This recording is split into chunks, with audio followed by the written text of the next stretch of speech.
각이 살아있는 정치평론 시사정각 시작하겠습니다. 오늘은 최진영 변호사, 이승훈 변호사 두 분 나오셨습니다. 어서 오세요. 네, 안녕하십니까. 네. 헌재 선고가 예상보다 늦어지고 있는데요. 민주당의 다음 카드는 어떤 걸까요? 관련 영상부터 보시죠.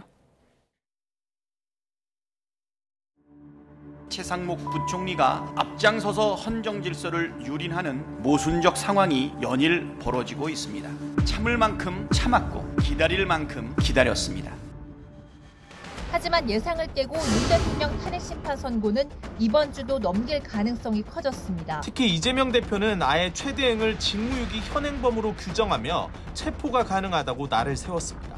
직무유기 현행범으로 체포할 수 있기 때문에 몸조심하기 바랍니다. IS와 같은 테러리스트가 한 말이 아닌지 잠시 착각했습니다. 불법 테러 선동입니다. 특히 최상목 부총리는 역대 세 번째로 많은 거부권을 행사하는 진기록을 세우며 윤석열 아바테라는 사실을 축하드려야 될까요?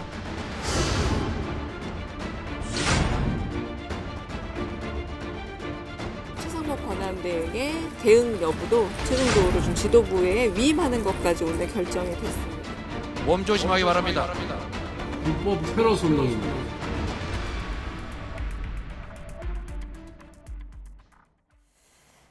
네, 윤석열 대통령 탄핵 심판 헌재 선고가 사실상 다음 주로 늦춰졌다. 그 이유로 갈 수도 있다. 이런 얘기들이 나오면서 민주당의 다음 카드는 과연 무엇일까? 이런 궁금증이 커지고 있는데 다음 카드는 또 한 번 탄핵 카드입니까? 어떻게 보십니까? 일단 최상목 권한 대행이 분명히 헌법재판관의 위헌 결정이 났음에도 불구하고 임명하지 않은 것은 탄핵 사유가 되고요. 탄핵으로서 충분히 인용될 가능성이 높다라고 생각은 됩니다. 예. 다만 이제 탄핵 소추가 될 경우에는 이주호 교육부 총리가 대신 맡아야 되는 거잖아요. 그럼 국정이 불안할 수밖에 없는 거고요. 또 곧 있으면 조만간 또 한덕수 총리 권한 대행이 복귀할 수도 있어요. 그렇기 때문에 결과적으로 실익이 없는 상태에서 국민들이 불안해지는 요소가 되기 때문에 결국에서는 지금 윤석열 대통령에 대한 탄핵 국면에서 결코 민주당이 유리하지 않다라고 생각되고요. 그래서 결국 선택할 수 없는 카드가 아닌가 싶습니다. 박찬대 원내대표가 근데 데드라인도 걸지 않았습니까? 어제가 데드라인이었는데. 그렇죠. 박찬대 원내대표가 실은 더 이상 참을 만큼 참았다. 저는 그 분노가 충분히 이해된다고 생각해요. 여야 합치가 없다라고 해서 임명하지 않고 헌재 만장일치 위헌 판결이 났음에도 불구하고 임명하지 않잖아요. 참을 수 없는 건 맞는데 문제는 지금 윤석열 대통령이 만들어 놓은 이 사태가 너무 심각한 사태여서 그런 국정 불안적인 상황들을 감수하고서도 탄핵 소추 카드를 들 수 있냐에 대해서는 저는 부정적이고 또 개인적으로는 하지 않는 게 좋겠다 이런 생각이 듭니다. 이승훈 변호사 개인적으로는 꺼내면 안 되는 카드라고 생각한다 이런 말씀이신데 어쨌든 지금 최상목 대행에 대해서 직무유기 혐의로 또 고발하겠다는 거잖아요. 여기서 직무유기 혐의가 좀 적용될 수 있습니까? 개인적으로 어떻게 보세요? 할 수 있으면 벌써 했겠죠. 민주당의 딜레마는 더 이상 쓸 카드가 없다는 거죠. 제도권 정당에서 쓸 수 있는 모든 카드를 썼음에도 불구하고 더 이상 카드가 없을 때 하는 것이 장외투쟁 아니겠습니까? 천막 당사해놓고 지금 막말을 하고 있다는 것은 스스로 더 이상의 카드가 없다는 것을 간접적으로 자인하는 거나 마찬가지인데요. 앵커께서 질문하신 것처럼 직무유기가 성립된다고 하면 벌써 공수처에 고소 고발했겠죠. 아시다시피 형법상 직무유기라는 것은 공무원이 정당한 이유 없이 그 직무를 유기하거나 아니면 방기하는 것을 얘기를 합니다. 그런데 이 사안 같은 경우에 정당한 이유가 충분히 있죠. 왜냐하면은 본인이 이제 직무 권한 대행의 대행이기 때문에 앞에 있는 대통령 내지는 한덕수 국무총리 권한 대행이 돌아오면은 그분들이 하면 되는 것이지 내가 굳이 해야 되느냐 하는 그런 부분에 대한 그 점 하나. 나아가 가장 중요한 부분이 지금 최상목 권한 대행은 이재명 대표가 얘기하듯 그냥 부총리가 아닙니다. 대통령 권한 대행으로서 현재의 대한민국 대통령 국가 원수입니다. 그렇다고 하면 헌법에 어떻게 돼 있죠? 재직 중에 대통령은 내란 외환죄 외에는 소추당하지 않는다고 했습니다. 말씀드린 것처럼 직무유기는 아예 성립이 안 됩니다. 백보 양보, 만보 양보해가지고 성립된다 하더라도 그것으로 해서 수사도 받지 않고 그것으로 해서 체포 구속될 턱이 없습니다.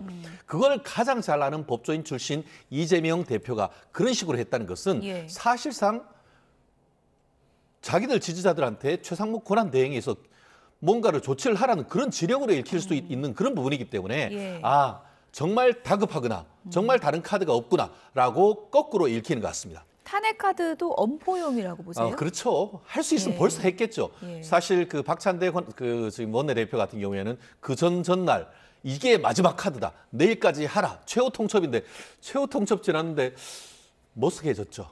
결국 29명에 대한 탄핵. 이제 1명, 2명 더 하면은 31명에서 요즘 뭐 그 시쳇말로 유명한 그 아이스크림 프랜차이즈 31명 맛 뭐 이런 얘기가 나올처럼 예. 이제는 탄핵 카드가 희화화될 어떤 그 수준에 이른 것이 아닌가 그렇게 생각을 합니다. 네, 장애로 나간 민주당 발언의 수위도 높아지고 있는데요. 이재명 대표가 최상목 대행에 대해서 이른바 몸조심하라 이 발언을 놓고도 파장이 커지고 있습니다. 여권에서 이런 반응이 나왔는데요. 들어보시죠. 어제 민주당의 이재명 대표가 최상목 대통령 권한대행을 향해 국민 누구나 직무유기 현행범으로 체포 가능하다. 몸조심하길 바란다며 공개적으로 협박을 했습니다. 나아가 대통령 직무대행을 상대로 체포라는 구체적인 폭력행위를 고무했다는 측면에서 이재명 대표는 내란 선동죄 현행범입니다. 지금 민주당은 29번 탄핵도 모자라 30번째 탄핵까지 운운하며 탄핵 도착증을 보이고 있습니다. 그리고 탄핵만으로는 분이 안 풀렸는지 테러 사주까지 하고 있습니다. 정치 집단의 가학적 행태가 극에 달했습니다. 그래서 민주당의 이념은 잘사니즘이 아니라 사디즘입니다. 정말 무서운 발언이에요. 대장동, 백현동 등 뭐 성남 FC 뭐 사건 뭐 이런 걸로 해가지고 이재명 대표 주변 사람들이 수사 중이거나 또 수사를 또 기다리는 그런 시간에 몇 사람이나 죽었습니까? 예. 상당히 좀 이 몸조심하길 바란다. 나는 이거 듣고 썸짓했어요. 네, 여권에서 뭐 격한 반응이 나오고 있습니다. 이거 뭐 내란 선동하는 거냐 이런 말까지 나오거든요. 뭐 이게 내란 선동이 되겠습니까? 실은 이게 형사소송법에 다 규정된 거예요. 현행범이라고 하는 것은 범죄 실행 중인 거나 실행 직후인 자잖아요. 예. 그건 국민 누구나 체포할 수 있거든요. 이걸 체포해서 국가기관, 경찰에 인계한다는 것이지 이게 뭐 개인적으로 사적 구제를 하겠다 예. 이런 취지는 아니라고 생각되고요. 예. 저는 이재명 대표가 의도적으로 반환을 했다라고 봐요. 이거 너무 헌법 유린 상태를 마치 잘하고 있는 것처럼 칭찬하고 있는 것 자체가 저는 황당하다. 예. 헌법재판소가 전원일치로 위헌 판결을 내렸는데 왜 임명을 안 하죠? 임명 안 하는 게 뭐 떳떳한 건가요? 그러면 헌법재판관을 무시하는 건 실은 내란 선동은 국민의힘 쪽에서 하는 거잖아요. 예. 그래서 이재명 대표가 사적으로 폭력적인 걸 구제를 요청한 것이 아니라 현행범 체포에 따라서 체포할 수 있다는 것이고 직무유기가 안 된다라고 얘기하시는데요. 예. 저는 직무유기가 충분히 된다고 봐요. 의도적으로 헌법재판소의 전원일치 판결이 났음에도 불구하고 임명하지 않기 때문에 예. 이건 직무유기고 다만 지금 윤석열 대통령 탄핵 국면에서 예. 이거 직무유기 고발해서 무슨 의미가 있겠냐 이런 취지인 것이고요. 뭐 권한대행은 내란과 외환죄만 처벌된다? 이것도 뭐 헌법에서 권한대행에게 그런 권한을 준 적이 없어요. 그래서 그럼 뭐 현행범 표현 운운했는데 그 표현은 어떻게 보세요? 지금 현행범이잖아요. 범죄 실행 중이죠. 예. 직무유기를 계속 하고 있는 예. 겁니다. 그래서 최상목 권한대행이 마치 보수층 결집을 위해서 하고 있는 거 그건 뭐 정파적으로 하는 행동일지는 몰라도 예. 헌법 질서가 굉장히 무너지고 있다라고 말씀드립니다. 네. 근데 어제 그 발언의 그 상황을 놓고 이재명 대표가 이 발언을 좀 즉흥적으로 한 거 아니냐 이런 또 시각도 있는 것 같아요. 즉흥적으로 한다기보다는 미리 내심 준비해서 계획했다. 저는 그렇게 읽히는 것 같습니다. 네. 아마 동영상 보신 분들은 아실 겁니다. 원고에는 없었다고 이런 원고에는 얘기가 없었는데 전해지던데요. 그래서 예. 그 옆에 앉아 있던 분이 이제 그 구호 외치고라고 얘기를 하는데 잠시만 하면서 본인이 마이크를 들더니만 지금 얘기하신 것처럼 몸조심하시라라고 한 거 아닙니까? 좀 전에 지금 그 김성태 전 의원님도 이거 정말 무서운 발언이요라고 했는데 실제 오늘 그 국민의힘의 그 박수영 의원 같은 경우에는 본인의 페이스북에 안남시 시장의 폭정을 다룬 아수라 영화의 한 장면을 하면서 똑같다. 그 내용에 보면은 그 안남시 시장이 몸조심해라고 하면서 이 조커와 같은 웃음을 하면서 했던 그 장면을 그대로 인용을 했는데요. 이 또한 그런 것이 아닌가 하는 생각입니다. 어떻게 대한민국 수권 정당을 지향하는 제1야당의 대표가 지금 현재 대한민국의 국가원수이자 대통령 권한 대행에 대해서 체포하라라고 얘기를 할 수가 있습니까? 이게 정상입니까? 좀 전에 권성동 원내대표가 얘기하는 것처럼 이거는 잘사니즘이 아니고 사디즘이다. 어떻게 보면 사디즘이 뭡니까? 폭력적인 어떤 그 성행위 이런 측면을 얘기를 하고 있는 것인데 어떻게 보면 본인의 지지자들한테 대해서 테러를 교사하는 것이 아닌가 하는 그런 생각이 든단 말이에요. 좀 전에 그 이 변호사님은 그 아니라라고 했지만 얼마 전에 민주당에서 뭐라고 했습니까? 개념 강사로 불리우는 전한길 강사가 이런 식으로 윤석열 대통령에 대한 어떤 탄핵 절차를 무자비하게 진행을 하면은 국민들이 헌법재판소를 휩쓸 것이다 라고 했는 거에 대해서 민주당이 어떻게 했습니까?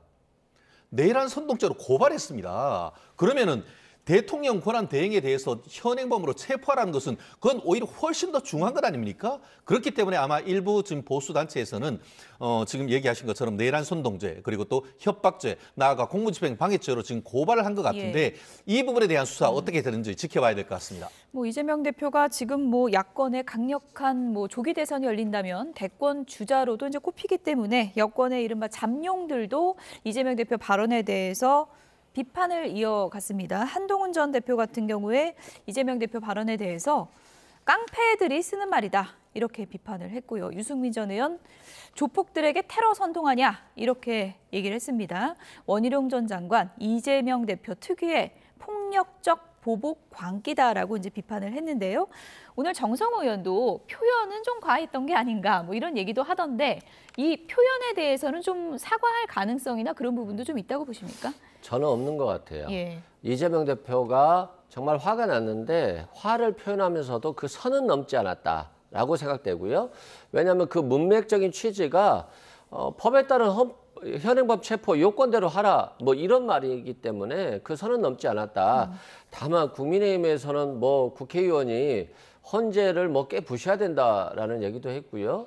또 문영배 재판관에 대해서 김영현 전 장관 같은 경우 뭐 처단해야 된다 이런 표현까지도 쓰고 있어요. 예. 그래서 상대가 굉장하게 과격하게 나오는데 여기에 대해서 그냥 가만히 있으면 목소리 큰 사람이 이긴다 이런 얘기가 있잖아요. 예. 그래서 이재명 대표가 좀 강력하게 메시지를 낸 것 같고 헌법재판 선고가 지연되는 것도 민주당이라든가 민주진영의 지지자들이 헌법재판소를 믿고 기다려줬는데 상대 진영이 너무 과격하게 나오니까 예. 헌법재판관들도 위축됐을 수 있거든요. 그것에 대해서 기세에 밀려서는 안 된다. 이런 좀 생각을 한 의도적인 발언이라고 저는 생각합니다. 지지층의 마음을 좀 대변해 줄 필요도 있다는 정치적 판단도 있을 것이다. 이런 얘기를 해주셨는데 어쨌든 뭐 이재명 대표 최근에 뭐 암살 위협도 있었고 경호가 상당히 이제 강화된 상황이기 때문에 최근에 뭐 모습에서 이제 방탄복을 입고 있는 것도 좀 화제를 모았는데요. 요즘에 경호를 받고 있는 이재명 대표 어떤 경우가 지금 이루어지고 있는 겁니까? 지금 뭐 보니까는 방탄 가방도 들고 방탄 또 가방, 방탄복도 있고 또 경호원들도 대동하는 그런 모습이 동영상에 지금 포착되고 있는 것 같은데요. 정치인에 대해서 특히 이런 그 위협이 있다고 하면 있어서는 안 된다고 생각합니다. 지난 그 총선 과정에서도 부산 가덕도에 갔을 때 이재명 대표가 테러를 당한 그런 정도 있기 때문에 아마 민주당으로서는 굉장히 어떻게 조심스러운 것은 충분히 이해를 합니다. 하지만 지금 그 민주당에서 얘기하는 것처럼 분명히 그런 협박 위험, 특히 뭐 707 특공연한 출신들이 러시아제 총을 뭐 이런 운운을 얘기를 하는데 기자들이 물었습니다. 경찰에 혹시 민주당에서 이런 것과 관련된 수사 의뢰가 왔는 것이 있나요? 물었더니만 지금까지 그런 것이 접수된 사실이 없습니다라고 확인해 보도를 제가 봤습니다. 그러니까 이 부분에 대해서 과연 정말 그런 어떤 그 협박이 있었는지에 대한 지금 의문이 제기된다라는 얘기를 하고 있는데요. 지금 그 말씀드린 것처럼 뭐 내부적으로 이제 방탄복 입는 거 충분히 가능합니다. 그런데 그 부분에 있어가지고 본인은 방탄복을 입으면서 최상목 권한 대행에 대해서 몸조심하라는 것은 도대체 무엇인지 제가 들어오기 직전에 지금 그 한 글을 봤더니만 민주당 당원이자 문재인 정부에서 행정관을 했던 분이 민주당을 탈당합니다 하고 하면서 페이스북에 글을 올린 것이 있습니다. 그게 바로 그건 거예요. 지금 대통령 그 대행에 대해서는 몸조심하라. 그리고 자기는 방탄복에 경호원을 하면서 그 얘기 최상목 권한대행 몸조심하시라라는 것을 민주당 소셜 공식 미디어에 올리는 것을 보고 실망해서 탈당했다. 그래서 내가 매달 1,000원씩 당비를 했는데 그 당비 나가는 것도 이제는 아깝다라고 하면서 그걸로 내가 차라리 1,000원짜리 젤리 사 먹고 말지 이런 얘기를 했단 말이에요. 민주당의 당원들조차도 이런 부분에 대해서 사실 상당히 어떻게 보면은 불편하는 이런 모습을 과연 이재명 대표가 계속 하는 것이 맞는지에 대해서는 민주당 내부에서 다시 한번 점검해야 되는 것이 아닌가 생각합니다. 뭐 당원들 반응은 뭐 여러 다양한 반응이 있겠지만 이제 그 중에 하나를 좀 소개해 주신 걸로 저희가 좀 정리를 하겠고요.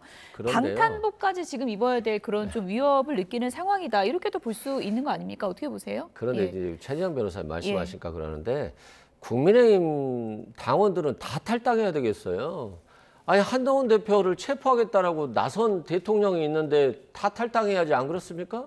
굉장히 위헌적이고 위법적인 거잖아요. 그래서 어느 한 분의 의견인 것 같은데요. 뭐 개인적으로 모르는 분이어서 제가 평론하기는 어렵습니다만 지금 국가가 헌법 질서를 지키지 않는 것이 문제이고 안 지키는 것이 합법인 것처럼 얘기하는 게 더 큰 문제다라고 생각되고요. 이재명 대표가 굉장히 신변의 위협을 느끼고 있다라고 보고요. 한 번 테러 위협을 당했다라고 하면 그 사람은 굉장히 충격적이거든요. 그렇기 때문에 방탄복까지 입어야 되는 상황이다라고 말씀드리고 계엄했을 때 전혀 있을 수 없는 일이다라고 김영현 전 장관이나 태연하게 나와서 얘기를 하지 않았습니까? 그럼에도 불구하고 그런 사태가 발생했기 때문에 전혀 예상치 못할 일을 우리가 대비해야 될 필요가 있다라고 생각됩니다. 네, 어쨌든 지금 탄핵 사태로 여야 지지층이 굉장히 감정이 고조된 그런 상황인데 오늘 오전에는 헌재 앞에서 이런 일도 있었습니다. 민주당 의원들이 탄핵 촉구 기자회견을 하던 도중에 민주당의 백혜련 의원 이런 일을 당했는데요. 영상부터 좀 보여주시죠. 네, 헌재 앞 상황입니다. 오늘 오전에 민주당 의원들 기자회견을 하고 있는데요. 지금 왼쪽에 보셨죠? 백혜련 의원이 이렇게 계란을 맞는 그런 일이 있었습니다.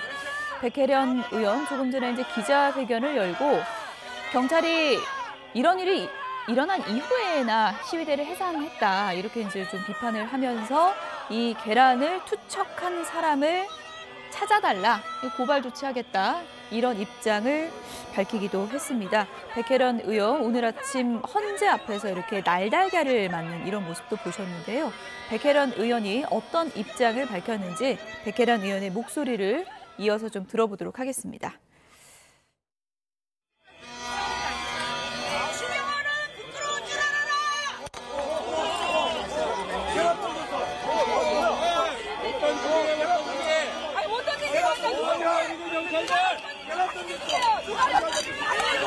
계란 던졌어. 맞았어. 의원님 맞았어. 솔직히 정말 개인적으로 너무 아픕니다. 이게 가까이에서 맞았으면 괜찮을지 모르는데 이거는 찐계란인가요? 혹시? 찐계란이 그러니까 계란이 터지는 건 괜찮은데 이 찐계란에서 너무 아파요. 제가 이거는 정말 민주주의 사회에서 있어서는 안 되는 일이라고 생각합니다. 반드시 범인을 찾아주시기를 경찰들에게도 당부드리고요. 저도 개인적으로 고발 조치하도록 하겠습니다. 네, 일단은 절대 일어나서는 안 될 일이 일어났습니다. 뭐 의사표시는 할 수 있지만 저렇게 이제 계란을 던지고 이렇게 하는 거는 적절한 행동은 아닌데 백혜련 의원이 오늘 이제 경찰에 대해서 조금은 좀 불만을 표시한 것 같거든요. 이 상황을 좀 어떻게 보셨어요?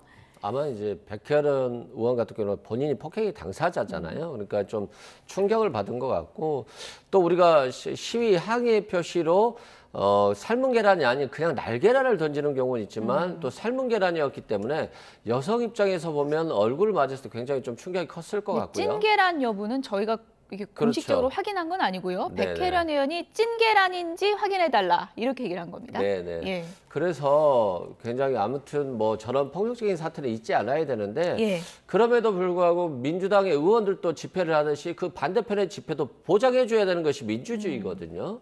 그렇기 때문에 말리지 않은 것 자체, 민주주의적인 집회를 못하게 하지 않는 것, 그건 이제 어쩔 수 없는 거지만 지금 폭력적인 사태가 너무 가중되고 있기 때문에 경찰들이 정말 만반의 준비를 하고 항상 대기 상태로서 좀 집중을 통해서 저는 폭력적인 행위들이 재발하지 않도록 노력해야 되겠다 이런 생각이 듭니다. 네, 뭐 백혜련 의원이 이거 찐계란인지 확인해달라 이런 얘기를 했기 때문에 제가 좀 질문을 드리면 이게 어떻게든지 폭행에 이제 해당이 되는 건데 찐계란인 경우와 날계란인 경우 구분해서 이게 볼 수 있는 거예요? 어떻게 봐야 됩니까? 기본적으로 신체에 예. 어떻게 보면 맞았고 뭐 멍이 든다 이러면 단순한 폭행을 넘어서 상해죄가 될 수는 있는데요.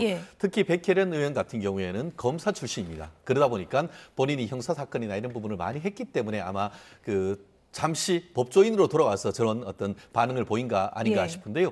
저 또한 동일한 의견입니다. 폭행이나 이런 부분이 있어서는 안 되는 건데요. 지금 뭐 본인은 뭐 찐계란 뭐 이렇게 얘기를 하고 있습니다만 지금 그림에 봤을 때는 날계란이고 날계란이 어떻게 보면 몸에 부딪히자마자 이렇게 깨진 그런 모습을 보이는 것 같습니다. 밑에 좀 떨어진 계란도 하나 보여가지고 하나 보였는데 그건 좀 아마 확인해 그런 봐야 될 것 부분과 같아요. 결국 수사를 통해서 확인하는 건 맞습니다.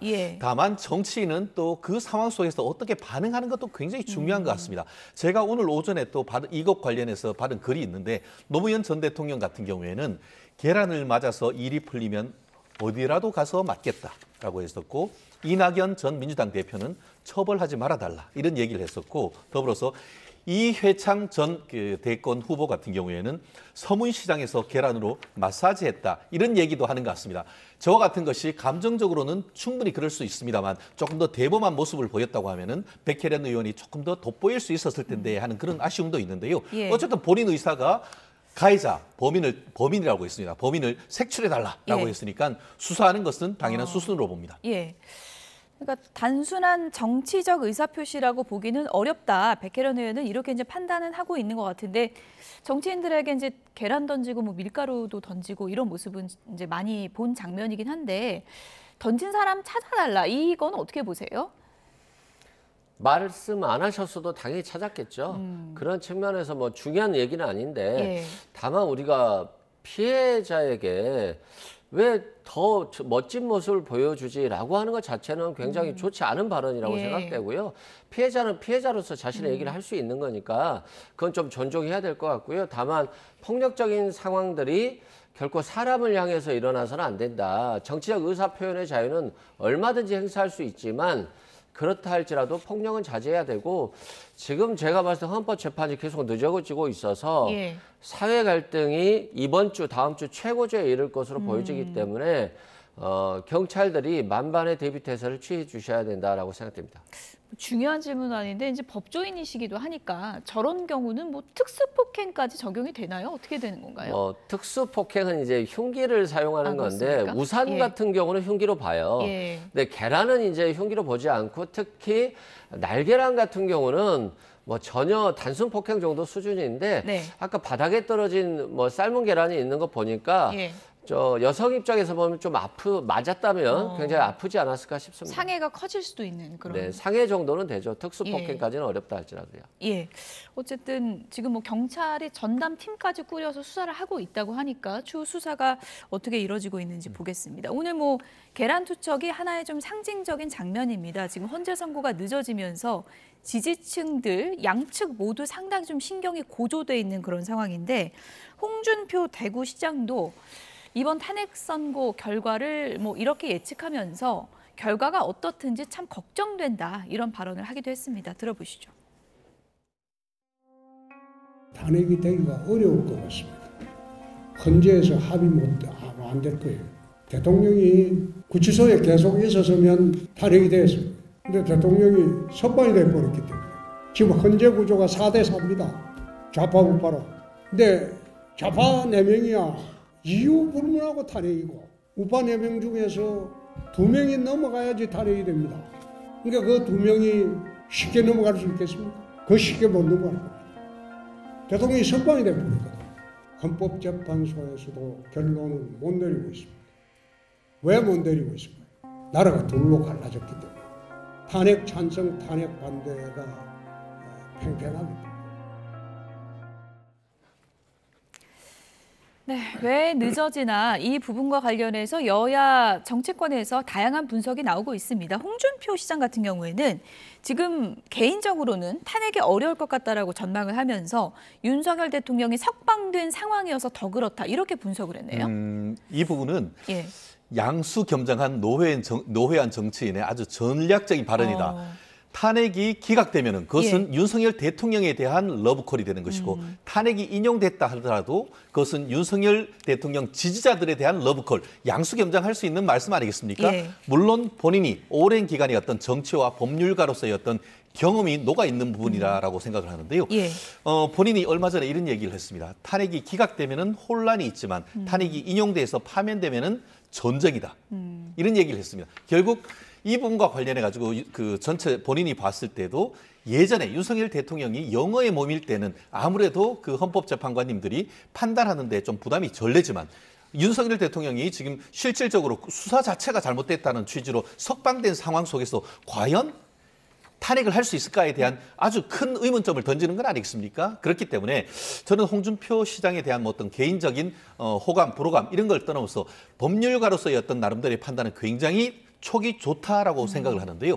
지금 현재의 사실 헌법재판소에서 민주당 같은 경우에 뭐라고 했습니까? 2월 말에 끝나면은 사실 3월 초에 탄핵이 인용될 것이다 했는데 벌써 노무현 박근혜 전 대통령보다 훨씬 더 길어지는 이런 모습에 많은 법조인들은 분명히 이 부분에 대해서는 내부적으로 헌법재판관들의 의견이 합치되지 않는다라는 시그널로 본다는 점에서는 홍준표 대구시장의 분석에 저 또한 한 표 던질 수 있을 것 같습니다. 어쨌든 홍준표 시장은 시종일관 탄핵은 쉽지 않을 것이다. 개인적으로 그렇게 전망을 하고는 있는데 본인의 뭐 이른바 사실상의 대선 행보는 최근에 굉장히 열심히 하고 있는 것 같거든요. 어떻게 보십니까? 그러니까 겉다르고 속다른 거죠. 속마음은 다른 거죠. 저는 뭐 탄핵이 100% 인용될 것이다 라고 홍준표 시장은 생각하고 있을 것으로 봅니다.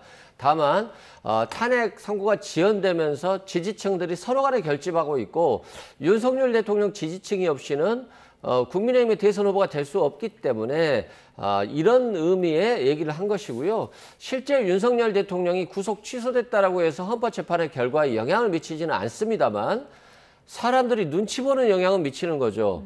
오세훈 시장도 그렇고 홍준표 시장도 그렇고 마치 계엄이 정당한 것처럼 탄핵이 안 되는 것처럼 얘기를 계속 흘리고 있거든요. 그건 윤석열 대통령의 지지층을 자신의 편으로 좀 만들고 싶은 것은 이해는 하겠습니다만 과거에 소신 있는 정치인들이 잘못된 것은 잘못됐다라고 말할 수 있는 그 소신들이 지금의 정치 현실에서 없어지기 때문에 저는 이 부분이 좀 너무 안타깝습니다. 어쨌든 지금 헌재 선고가 이번 주는 좀 어려울 것 같고 또 다음 주로 넘어가다 보니까 다음 주 이제 달력에서 일정이 두드러지는 일정이 하나가 있잖아요. 이재명 대표 항소심이 지금 수요일로 잡혀 있기 때문에 26일이죠. 이렇게 되면은 항소심 선고 전이냐 후냐 이것도 상당히 또 중요하지 않겠습니까? 다음 주가 대한민국의 슈퍼 위크가 될 것이다. 이런 예측이 지금 대두되고 있는 것 같습니다. 슈퍼 사법 위크. 네네. 그렇기 때문에 결국 그 사법부의 판단에 의해서 대한민국 정치인들의 어떤 운명이 좌우되는 한 주가 아닌가 싶은데 그래서 보이는 것처럼 수요일 3월 26일이 이재명 대표 그 공선법 2심 선고입니다. 전체적으로 저 또한 이런 어떤 구도를 좀 예측을 했었는데요. 이재명 대표에 대한 2심 선고가 난 이후에 탄핵 결정이 내갈 가능성이 높다라고 저도 예측을 했고 그러한 부분이 지금 현실화되는 것이 아닌가 싶은데요. 실질적으로 지금 이재명 대표 2심 선고는 바뀔 가능성이 거의 없죠. 반면에 윤 대통령에 대한 탄핵 여부에 대한 결정이 다음 주 금요일 날 될 것인지 아니면은 그 이후로 넘어갈 가능성도 있다는 점이 지금 솔솔 나오는 것 아니겠습니까? 이재명 대표 개인적으로는 어떤 시나리오를 원하고 있을까요? 아마 본인으로서는 본인뿐만 아니고 민주당에는 뭐라고 합니까? 이제는 헌법재판소를 지금 압박하지 않습니까? 왜 타이밍이 중요한데 왜 빨리 하지 않느냐? 그만큼 빨리 윤석열 대통령을 탄핵시키고 조기 대선을 하는데 그렇게 조기 대선이 된다고 해서 본인이 이재명 대표가 나가서 대선이 되면은 본인 스스로 얘기했지 않습니까? 헌법 교수들 다수설이 현직 대통령에 대해서는 형사재판도 정지된다라고 얘기했다는 것은 결국 윤석열 대통령에 대한 선탄핵, 본인에 대한 어떤 재판이 후 판결 이런 것을 꿈꾸고 왔고 계획을 해왔는데 그 계획이 틀어지니까 어제 얘기하는 것 같은 최상목 권한대행에 대한 입에 담지 못할 그럴 얘기를 하는 것을 비롯해서 이제는 불안, 초조, 계획이 틀어지는 것에 대한 분노 이런 부분이 표출되는 것이 아닌가 하는 것은 나름대로 합리적인 분석이 아닌가 생각합니다. 윤석열 대통령 탄핵 심판 선고가 진짜 다음 주에 나온다면 정말로 사법 슈퍼위크라고 불러도 될 만큼 굵직한 결정들이 나오게 되는데요. 박지원 의원은 이재명 대표 항소심 결과 이렇게 전망을 했습니다. 들어보시죠. 저는 이번 주를 넘기면은요, 국민의 원망이 헌법재판소로 간다. 지금은 존경의 대상이지만 이번 주 넘기면 원망의 대상이 된다. 저는 그렇게 봅니다. 헌법재판소와 형사재판은 완전히 구분되어 있는 겁니다.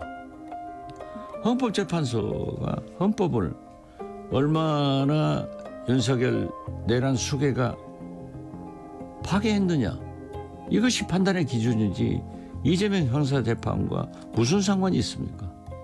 저는 이재명이 선거법 위반도 물론 사법부가 결정할 문제이지만은 저는 무죄 혹은 유죄가 나오더라도 80만 원 벌금 정도에서 그치지 않을까 이렇게 예측합니다. 형량이 줄어들 것이다. 그렇죠. 예.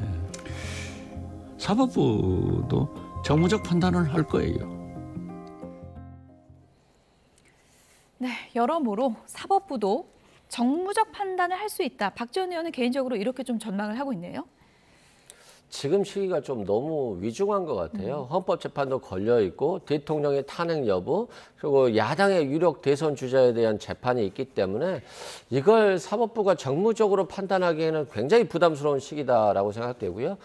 또한 이게 허위사실 공표 부분인데 김문기 씨를 모른다, 뭐 국토부의 압박을 받았다 또는 협박을 받았다 이 정도의 수준이기 때문에 저는 충분히 무죄 가능성이 있다라고 보고요.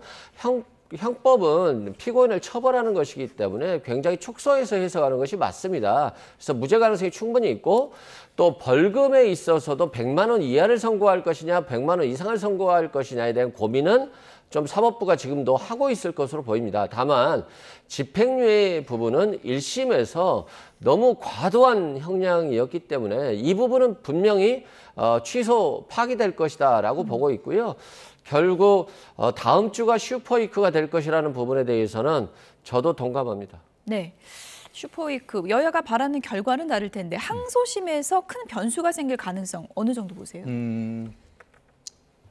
변경될 가능성이 있죠. 올려치기 할 가능성. 오히려 올려치기 될 가능성이 더 높다라고 보는데요. 박지원 의원 같은 경우에 정치 구단일지는 모르겠습니다만 법률에 대해서는 바둑의 가장 하수인 30급도 못 된다. 저는 그렇게 생각합니다.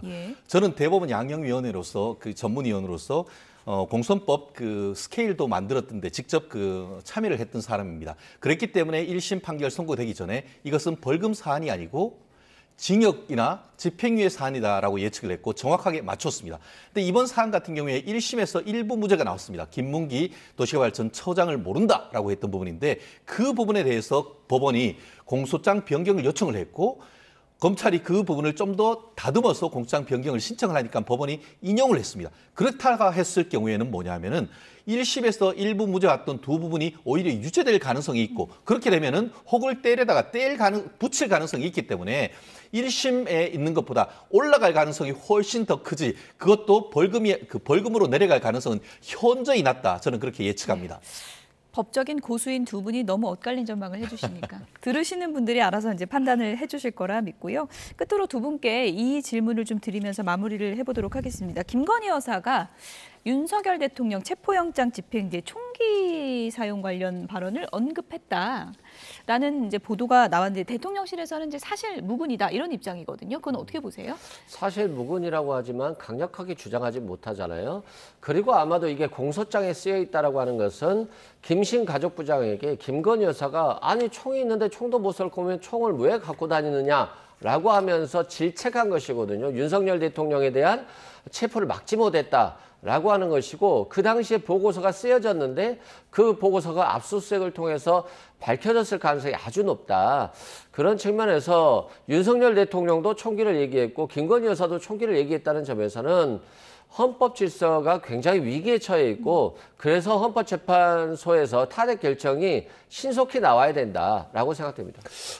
사실 저는 이런 피의 사실이 어떻게 누설되어서 언론에 나오는지에 대한 문제를 제기하지 않을 수가 없는 것 같습니다. 조국 전 장관이 어떤 그 구속되고 뭐 이런 부분에서도 어떻게 보면 수사를 외부에 유출하지 못하도록 됐는데 이 중요한 내용이 어떻게 유출됐는지가 문제고 또 직접 김건희 여사의 말이 녹음된 것이 아니고 그것을 전하는 내용이 들어왔기 때문에 전문 증거입니다. 그래서 이것이 증거로 쓰일지 여부도 의문이고 백보양보해서 내용을 보면은 체포하기 전에 그랬다는 것이 아니고 이미 체포돼서 윤석열 대통령이 어떻게 보면 체포돼서 가는 그 과정 이후에 어떻게 보면 부인으로서 억울한 심정을 얘기했던 그런 정황이기 때문에 이거를 가지고 비난하는 것은 조금 문제가 있는 것이 아닌가 생각합니다. 네, 어쨌든 뭐 사실 여부는 수사 단계에서 가려질 것으로 보입니다. 지금까지 최진영 변호사, 이승훈 변호사 두 분이었습니다. 고맙습니다.